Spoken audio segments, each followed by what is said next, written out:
नमस्कार दोस्तों, आज का हमारा ये जो कार्यक्रम है ये केंद्रित है कैंसर पर। और आज इस कार्यक्रम में हमारे साथ बातचीत करने के लिए जुड़े हैं इंदौर के सुप्रसिद्ध कैंसर रोग विशेषज्ञ डॉक्टर मनीष वर्मा साहब।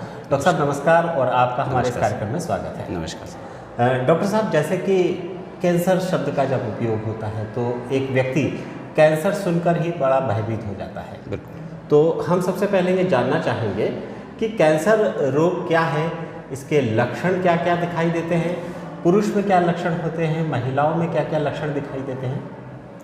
जी, आपने बिल्कुल सही कहा।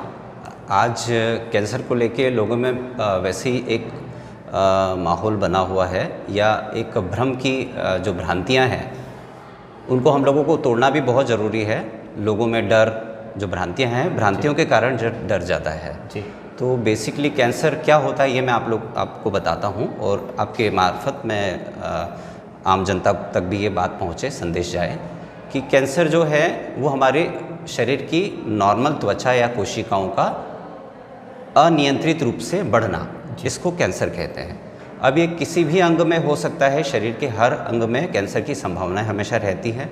और स्त्री एवं पुरुष, इनमें जो अंगों का जो अंतर है, कुछ जननांग वगैरह, स्त्रियों में जो जननांग स्तन कैंसर होता है बच्चादानी का, और पुरुषों में जो जननांग है, केवल इस अंतर को छोड़ के बाकी सारे शरीर में जितने अंग हैं सभी में कॉमन रूप से कैंसर के लक्षण जो है पाए जाते हैं, जो स्त्रियों पुरुषों में समान रूप से होते हैं। जी, जैसे कि आपने बताया कि पुरुष और स्त्री में कॉमन कुछ कैंसर होते हैं। जी। तो वो कौन कौन से कैंसर होते हैं? ऐसे मुख का कैंसर जो भारतीय जो आम जनता है उसमें बहुत कॉमन है। मुख का कैंसर सबसे ज़्यादा पाया जाता है क्योंकि हमारे यहाँ तंबाकू का प्रचलन भी काफ़ी है। और दूसरे अंगों में जैसे आहार नली का कैंसर हो गया, या मुख को छोड़ के फिर लंग्स का कैंसर हो गया, स्टमक का कैंसर हो गया, है ना, लीवर का कैंसर हो गया।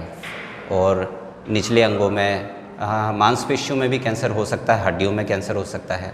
ऐसे शरीर के तमाम अंगों में कैंसर की संभावनाएं होती है।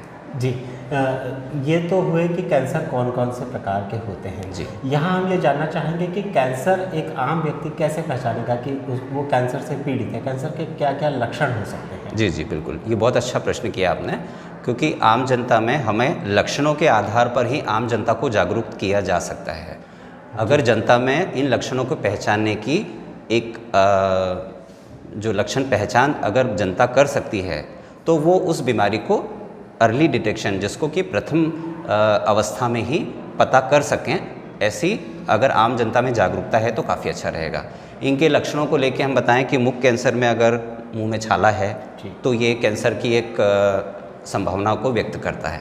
दूसरा, आहार नली में अगर कैंसर होता है तो खाना निगलने में दिक्कत होना, या फिर गले का कैंसर है तो आवाज़ में भारीपन होना, ये सब संभावनाएं कैंसर को व्यक्त कर सकती है या लक्षण हो सकते हैं।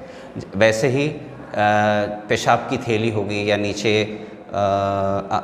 लेटरिन का रास्ता हो गया, ना शौच का, इन अंगों से अगर कैंसर की संभावनाएं होती है तो रक्त का स्राव होने की संभावनाएं होती है। अगर मरीज़ में पाया जाता है कि पेशाब में खून आ रहा है या लेटरिन के रास्ते में खून आ रहा है तो ये कैंसर की एक संभावनाएं हो सकती है। डॉक्टर साहब, जैसे आपने बताया कि यदि मुंह में छाले होते हैं जी, तो ये एक कैंसर का लक्षण होता है, लेकिन आमतौर पर देखा जाता है कि लोगों को छाले तो होते रहते हैं। जी।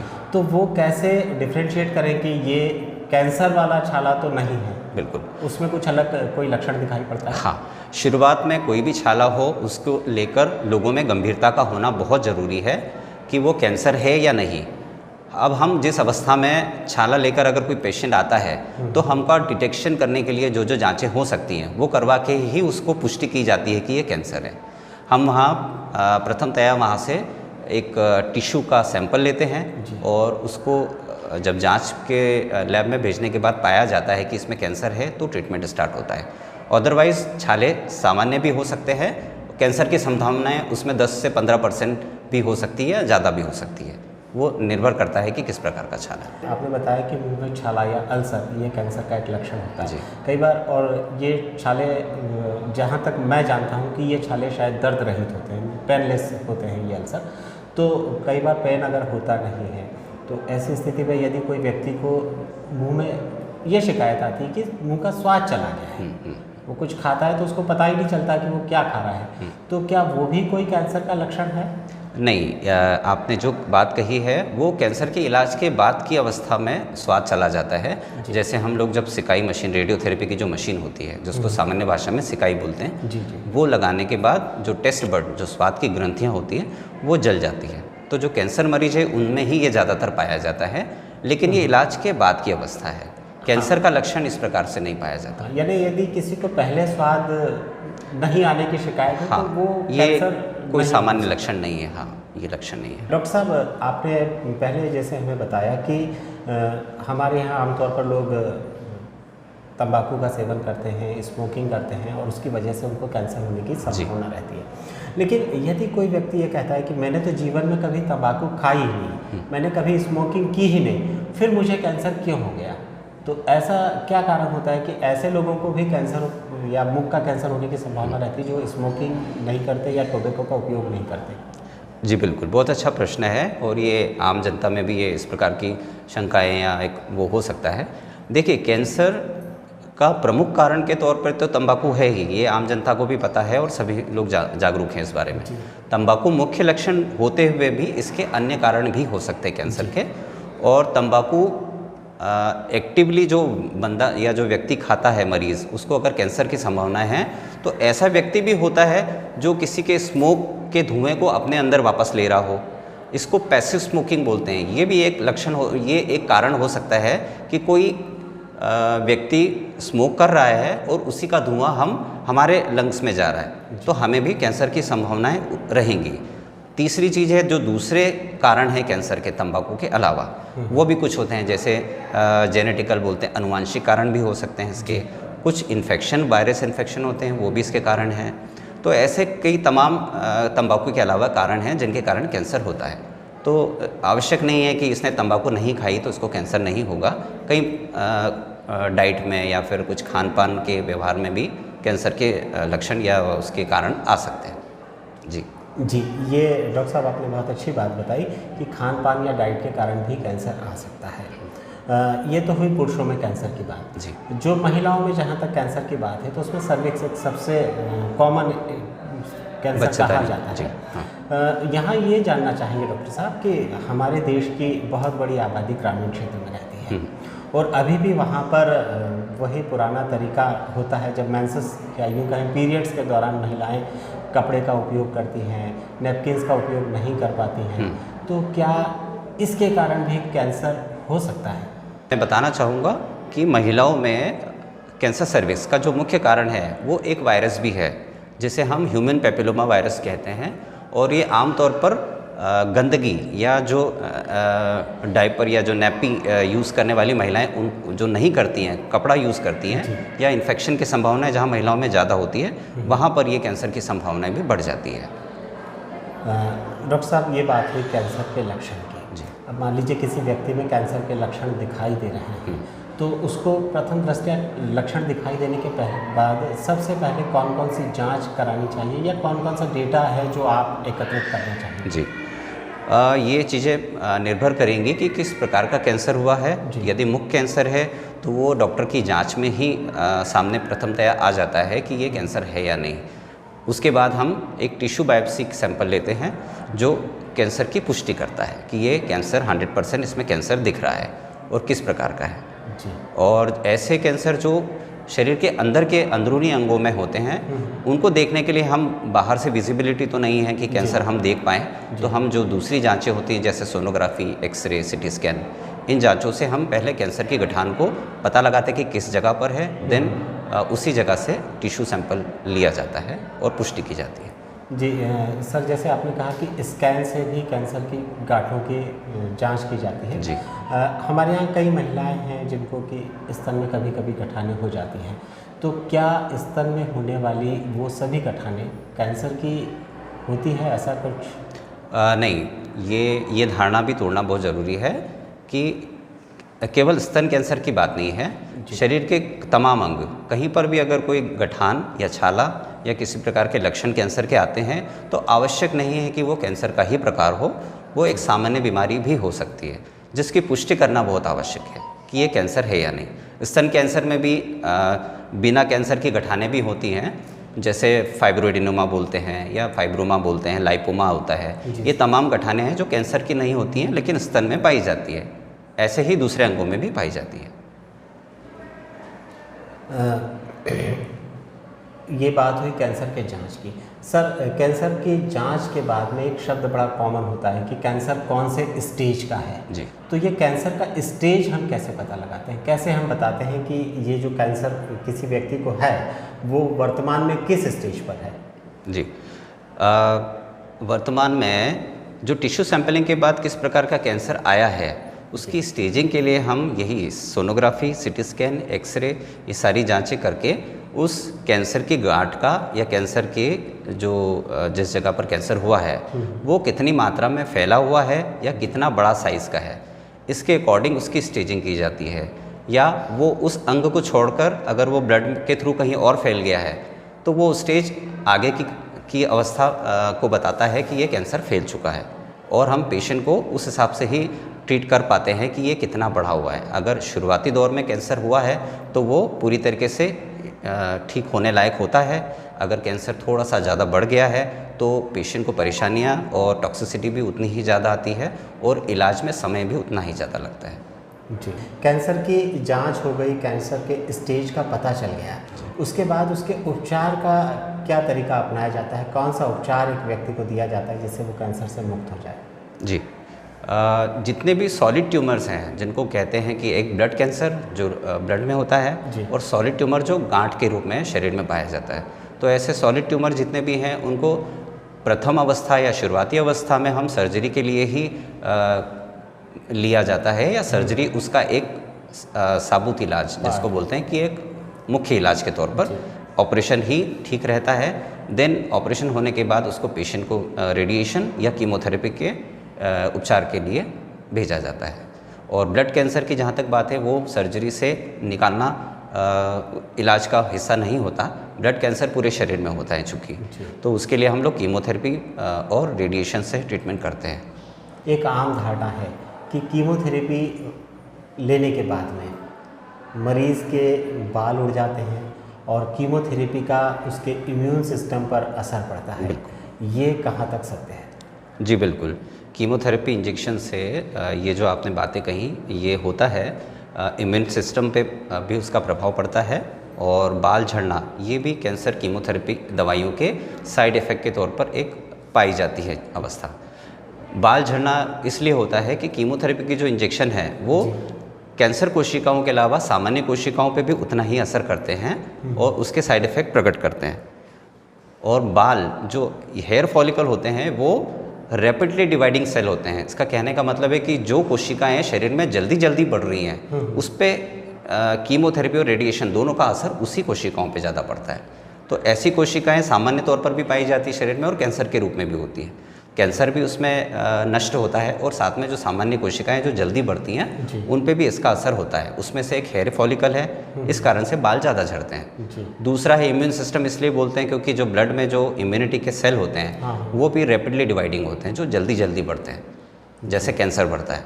तो जितनी जल्दी तादाद में जो कोशिकाएँ बढ़ रही है उन पर कैंसर कीमोथेरेपी का उतना ही असर पड़ता है, तो इम्यून सिस्टम भी डाउन होता है, उसमें कोशिकाएं नष्ट होती हैं। डॉक्टर साहब, अभी कैंसर के मामले में बहुत सारे शोध चल रहे हैं और बहुत सारी दवाइयाँ अब कैंसर के इलाज के लिए आ गई है, तो क्या कोई ऐसी व्यवस्था या ऐसी भी कोई दवाई होती है जिसका कीमोथेरेपी के साथ में उपयोग करते हुए मरीज़ के इम्यून सिस्टम पर मिनिमम इफ़ेक्ट पड़े या उसका इम्यून सिस्टम कम से कम प्रभावित हो, ऐसे कोई व्यवस्था इसमें रहती है? बिल्कुल बिल्कुल। कैंसर कीमोथेरेपी जब हम लोग कीमोथेरेपी पेशेंट को देते हैं तो उस दौरान हम इन सभी चीज़ों का भी ध्यान रखते हैं कि उसकी इम्यूनिटी डाउन होगी, उसमें जो जो टॉक्सिसिटी आएगी उन सभी सपोर्टिव केयर के साथ ही उसको कीमोथेरेपी दिया जाता है, ताकि उसकी इम्यूनिटी डाउन होने पर भी उसे हम केयर दे पाएँ, उसको सपोर्ट दे पाएँ। तो किसी भी प्रकार के साइड इफ़ेक्ट आज लाइलाज नहीं है या मरीज़ को उससे घबराने की बिल्कुल आवश्यकता नहीं होती। कैंसर कीमोथेरेपी लगाना मतलब बहुत मुसीबत है, ऐसा सोचना गलत है। हम ये धारणा को तोड़ना होगा और कीमोथेरेपी बहुत ही सुरक्षित और एक सटीक इलाज कहना चाहिए वो है। हम सामान्य तौर पर सभी मरीजों को कीमोथेरेपी आसानी से लगा पाते हैं। और इम्यूनिटी का भी ध्यान रख सकते हैं। डॉक्टर साहब, ये बात हुई कैंसर के लक्षण की, हमने बात की, कैंसर के डायग्नोसिस की हमने बात की, उसके बाद कैंसर के उपचार की बात की।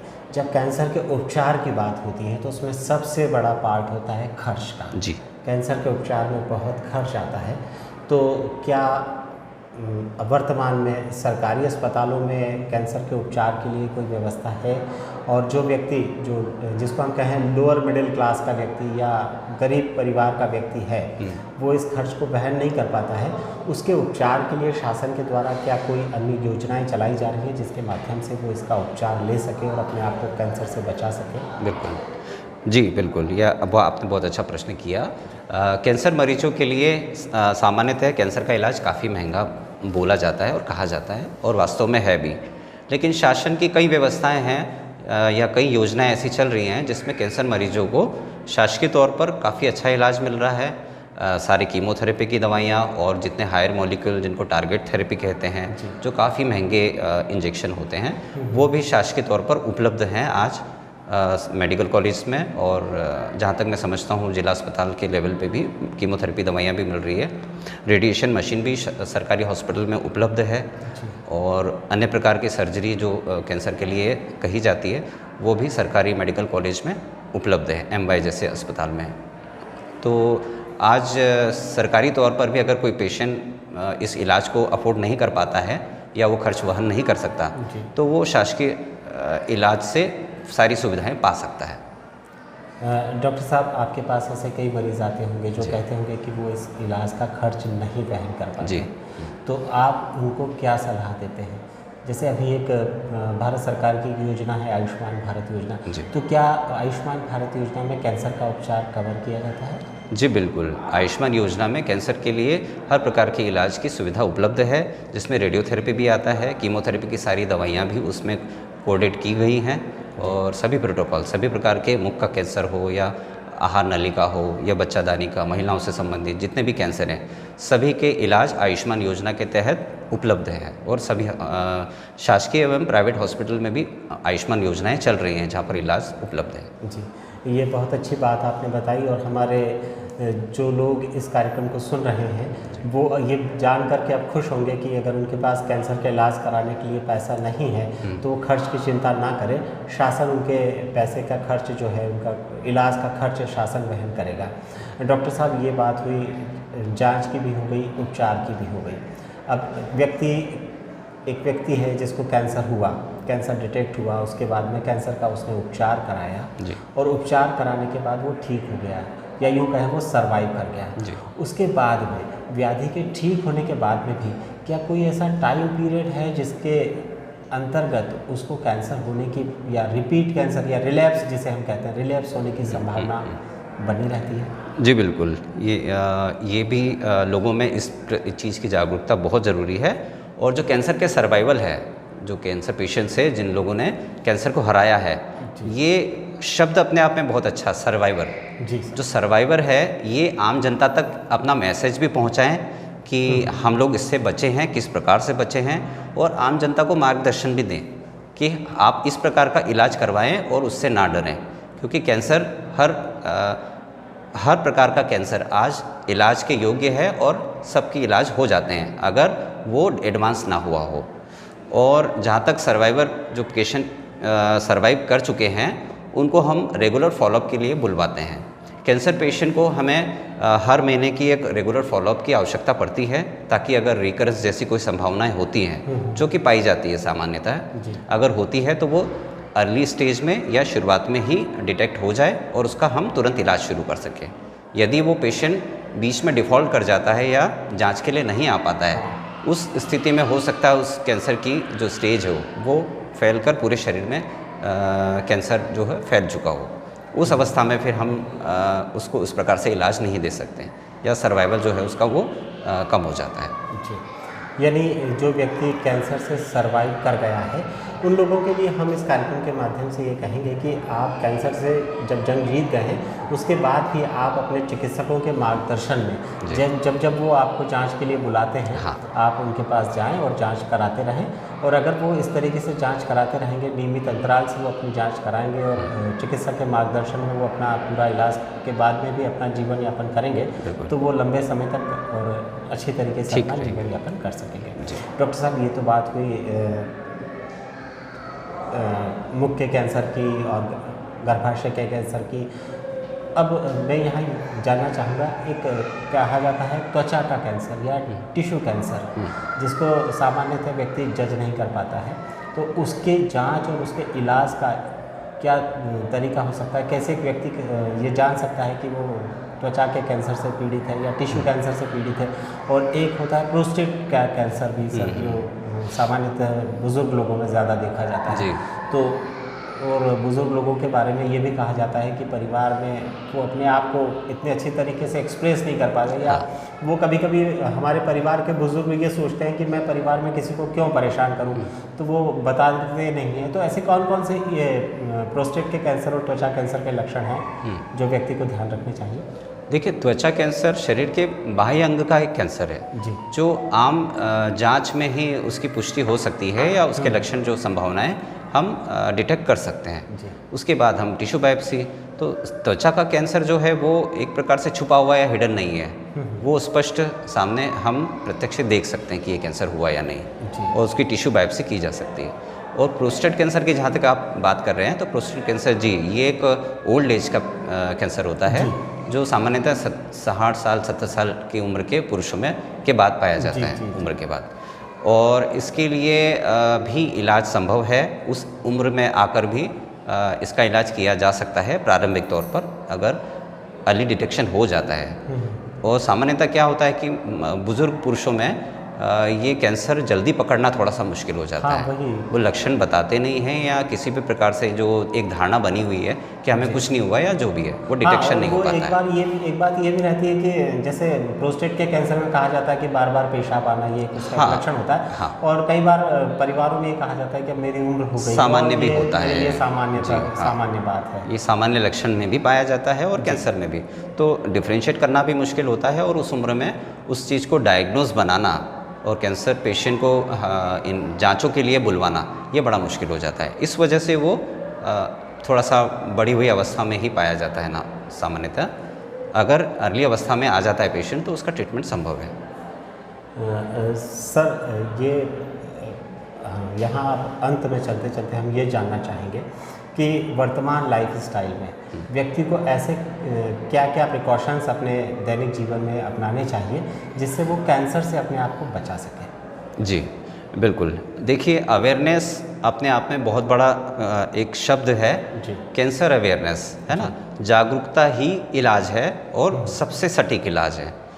आम जनता में जो एक गलत धारणाएं भी बनी हुई हैं, या कैंसर को लेके तो नहीं, लेकिन जो कैंसर के कारण हैं जैसे तंबाकू हो गया या डाइट में कुछ चीज़ें ऐसी हो गई, या जो भी एक मुख्य कारण के तौर पे स्मोकिंग हो गया, इन सारे कारणों को हमें आम जनता में इनकी जो रोकथाम है वो बहुत ज़रूरी है। लोगों को समझना होगा कि कैंसर के ये जो मुख्य कारण है तंबाकू, ये इनको हर प्रकार से छोड़ें, वो भले स्मोकिंग के रूप में हो या तंबाकू खाने के रूप में हो या गुटखा मसाला के रूप में हो, ये ही हमारे 90% या उससे अधिक कैंसर का एक कारण है। जी, इससे हमारा फाइनेंशियल कंडीशन भी ख़राब होती है, भारत अर्थव्यवस्था में भी बहुत नुकसान होता ही है, और परिवार भी इससे काफ़ी परेशान रहता है। तो क्यों ना हम इस प्रिवेंशन के तौर पर तंबाकू को ही मुख्य बीमारी का कारण मानते हुए इसको हटाएं जड़ से। जी, और सर चूँकि जो अभी मॉडर्न लाइफस्टाइल है इसमें जंक फूड का भी बहुत उपयोग होता है जी, तो क्या जंक फूड भी कैंसर का कोई कारण बन सकते हैं? देखिए, जंक फूड एक लंबे अंतराल के बाद हम किसी रिसर्च करने के बाद ही ये पाएंगे कि ये एक मुख्य कारण है। ये मुख्य कारणों में से नहीं होगा, क्योंकि जंक फूड खाने से हैबिट आंतों की चेंज होती है, शरीर के दूसरे अंगों पे इसका इतना प्रभाव हो ऐसा आवश्यक नहीं है। आंतों का कैंसर होने की संभावनाएं जंक फूड में हो सकती हैं, लेकिन उसको मुख्य कारण मानना ये एक आम गलत धारणा भी हो सकती है। जी इसको मैं इतना प्रेफर नहीं करूँगा कि वो जंक फूड से इतना ज़्यादा बचें। जी। डॉक्टर साहब, व्यायाम की जब बात होती है जी तो और अभी वर्तमान में हम देख रहे हैं कि पूरे विश्व में योग का एक बड़ा बोलबाला चल रहा है जी, हाँ। कि योग के माध्यम से हम बहुत सारी बीमारियों से स्वयं को बचा सकते हैं। तो क्या योग के माध्यम से हम कैंसर पर भी कोई नियंत्रण पा सकते हैं? बिल्कुल बिल्कुल। योग ऐसा शब्द है, देखिए योग जो है वो हमारे शरीर की नॉर्मल सर्कुलेशन को और हार्मोन्स के लेवल को बैलेंस करता है। जी। है ना, ये एक मन के जो एक शांति है उसके लिए भी आवश्यक है। योग हम जितनी मात्रा में हम एक्सरसाइज के तौर पर अगर लेते हैं रेगुलर तौर पर, जी। तो हमारे शरीर में हार्मोन का बैलेंस अच्छा होने की वजह से कई कैंसर के जो बीमारियां हैं वो रोकी जा सकती है। जैसे स्तन कैंसर एक हार्मोन से होने वाली बीमारी भी है जी। महिलाओं में। तो हार्मोन कब इम्बैलेंस हो रहा है? जब हमारे बॉडी में या फिर हमारे मन में एक स्ट्रेस लेवल आ रहा है, तो इसको कम करने के लिए योग का आश्रय लेना बहुत ज़रूरी है। ये बहुत अच्छी चीज़ है। बहुत अच्छी बात है आपसे हुई डॉक्टर साहब। और आज जब आपसे हम बातचीत कर रहे हैं तो निश्चित तौर पर आपसे जो बातचीत हमारी हुई है इससे हमारे श्रोता या हमारे दोस्त जो इस कार्यक्रम को देख रहे हैं जी। वो अपने आप को कैंसर से बचाने में निश्चित रूप से अपने आप को प्रभावी पाएंगे। और इसके साथ ही साथ यदि किसी को कोई कैंसर का व्याधि हुई है तो वो बिना डरे इसका उपचार कराएंगे। बिल्कुल। डॉक्टर साहब, आपने हमारे लिए समय निकाला, आपका बहुत बहुत धन्यवाद। जी, धन्यवाद।